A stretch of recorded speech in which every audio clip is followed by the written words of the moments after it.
നമസ്കാരം. മാന്യ പ്രേക്ഷകർക്ക് നമസ്കാരം.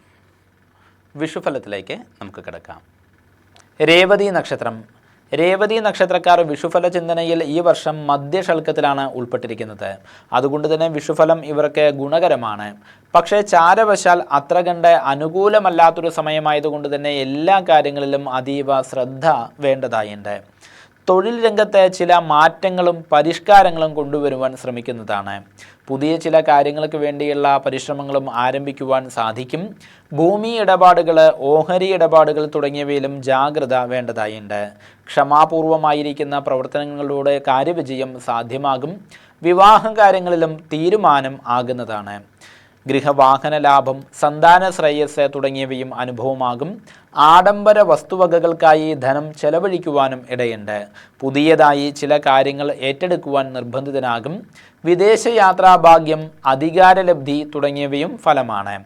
പ്രോത്സാഹജനകമായിരിക്കുന്ന ചില വാർത്തകൾ കേൾക്കുവാൻ ഇടയുണ്ട്. കുടുംബത്തിലെ അംഗങ്ങളുമായിട്ട് ചെറിയ രീതിയിലുള്ളതായിരിക്കുന്ന തർക്കങ്ങളൊക്കെ ഇട കാണുന്നത് കൊണ്ട് തന്നെ അനാവശ്യമായിരിക്കുന്ന വാഗ്വാദങ്ങൾ തുടക്കത്തിൽ തന്നെ ഉപേക്ഷിക്കുവാൻ ശ്രദ്ധിക്കണം. കോടതി വ്യവഹാരങ്ങളിലോ തർക്കങ്ങളിലോ പരാജയ സാധ്യതയ്ക്കും ഇടയുണ്ട്. ദേഹാരിഷ്ടതയ്ക്കും ഇടയിലൊരു സമയമായതുകൊണ്ട് തന്നെ ആരോഗ്യ കാര്യങ്ങളിലും കണിശത പുലർത്തണം.